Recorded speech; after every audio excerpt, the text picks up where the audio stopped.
Jessica, she's not in here, I can talk about her. Y'all don't tell her.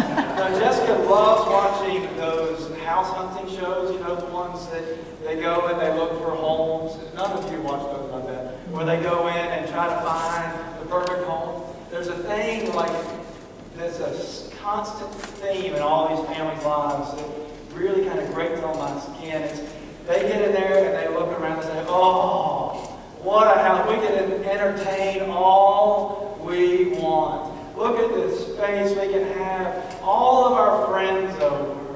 For an introvert like myself, I'm thinking, you know, why don't they have somebody on there that they say, wow, look at this isolated house.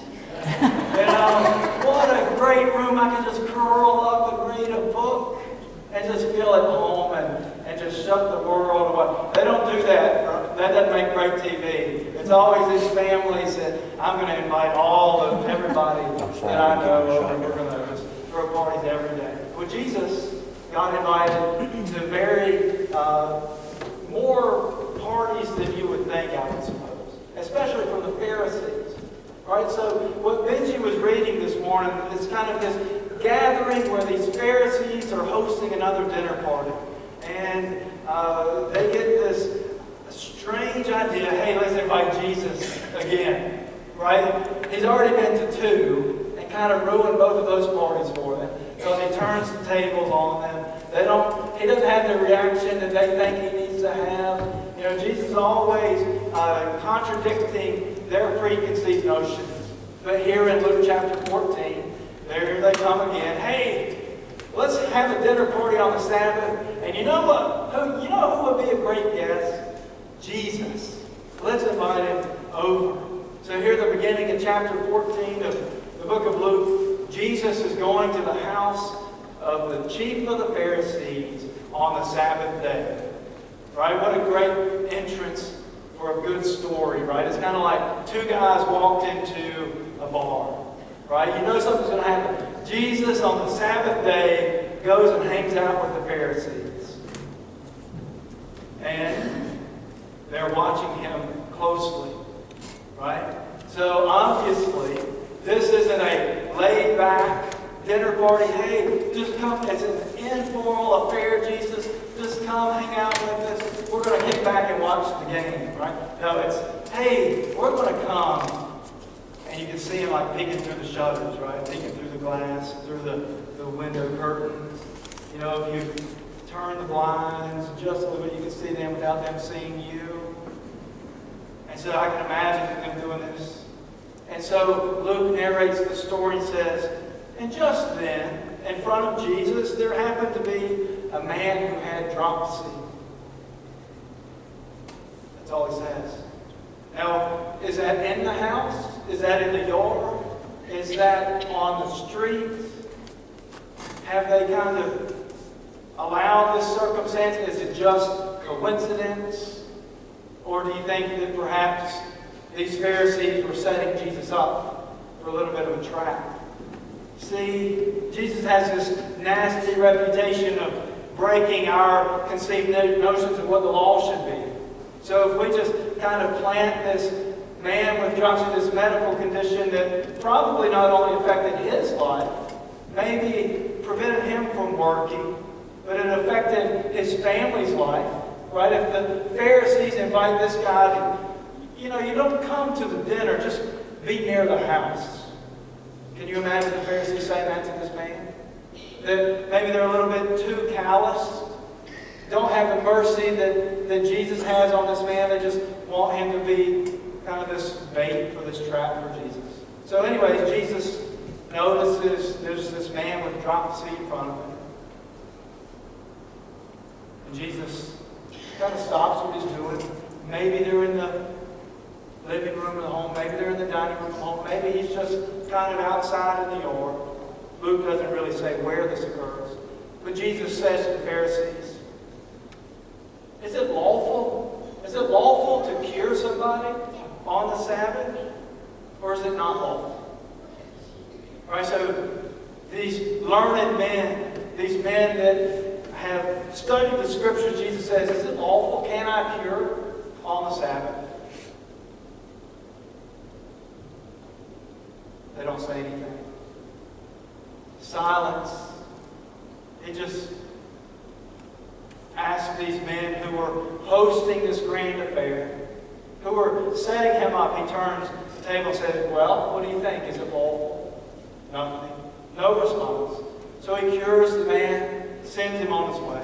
And then he turns to them and says, you do know that if any of you has a child or an ox that has fallen into the pit on the Sabbath day, wouldn't you go? Wouldn't you have mercy? Wouldn't you love enough to go and save your child, to save your beast that you need to survive? Is it so important to you that your own flesh and blood, or that thing that you make your living on, that animal that feeds your family, wouldn't you go and save it? And again, they look at one another. Don't have an answer for it. Way to kick off a great dinner party, right, Jesus? Coming in, stunning everybody at the side. Now, maybe they're not brave enough to answer him. Maybe they don't feel like they have the answers. But Jesus, at the very baseline of his life, says, I am merciful. I have love. And I don't care what these human regulations are. I'm a God of mercy. I'm a man of mercy. And everything that I do operates out of this sense of compassion. And if we believe that these Pharisees maybe have set this man with dropsy, this man who was sick, some sort of illness in his life, if they use him for bait, what does it say about Jesus Christ that says, I'm so merciful in ways that you could never imagine? What does that say to our lives? When all those around us may not be merciful, that we can go to Jesus Christ who gives us mercy. So then, enter this scene where the scene, if that was in the courtyard of the home, they've now come inside, or maybe this whole episode is taking place inside, but Jesus looks around the room and sees that these Pharisees have all taken their seats. So now the scene of the scripture is here in this little dining room area. And if you could imagine what a Palestinian dining room looked like, it was almost in the shape of a U. So you would have a row of tables this way, and then maybe a row out the back, and then a row this way, with an open area that would allow the folks that were serving the meal to come and go. And the place of prominence would have been here in the middle, where you could talk over here and talk over there. And what is happening in the story is that Jesus is noticing how these Pharisees have tried to take their places around the table. Of course, the most prominent place is here in the middle, here in the center area, where you get the sense that the men that are the most influential, the men who are the most powerful, who have the most to lose, would come and they would gather and they clamor for these seats. And those that are less important maybe shuffled to the side. But Jesus notices how they're clamoring for those places of importance. Listen to verse 7. When he noticed how the guests chose the places of honor. So you can imagine that maybe Jesus, in the midst of healing this man and asking these Pharisees, you know, what would you do if it was your child in a cistern, if it was in this pit? Would you not care? And they're over here trying to argue among themselves. Well, you know, I did score better on that test, so, you know, maybe I should sit here closest to the host. Well, maybe you could sit there, but let me tell you, the tests don't matter. It's my leadership within the community. Maybe I was elected to some prominent position in the community. And so they're always trying to figure out who is more important to sit where. So Jesus says, let me tell you this parable.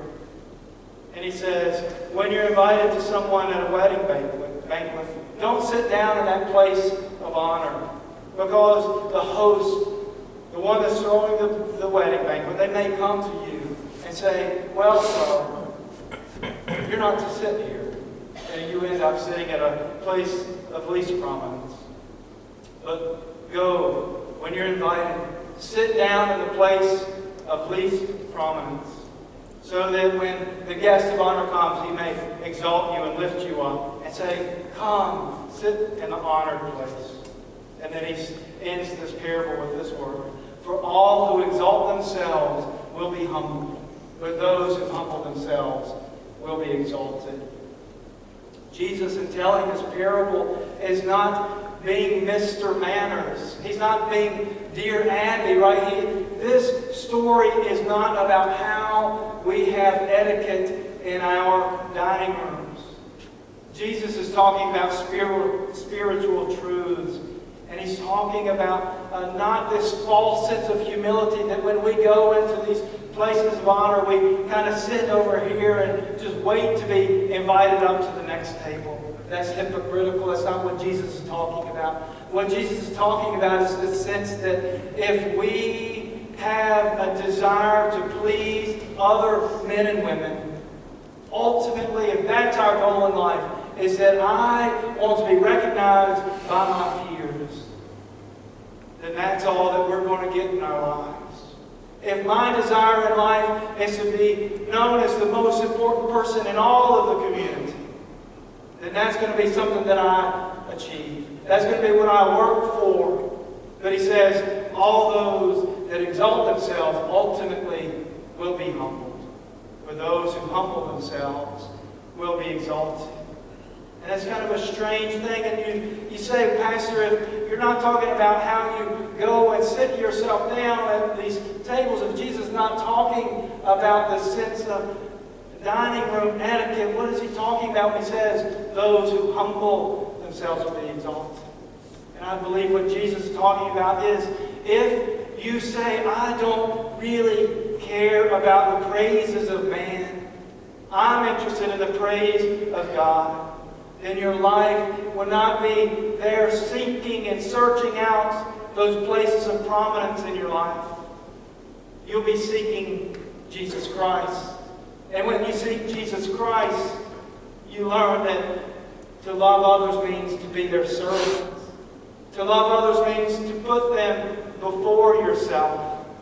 And that's what it means to humble yourself. Not this sense of, hey, I'm going to sit over here at the corner table just so that I can be raised up. Right? That's not what he's talking about. Fred Craddock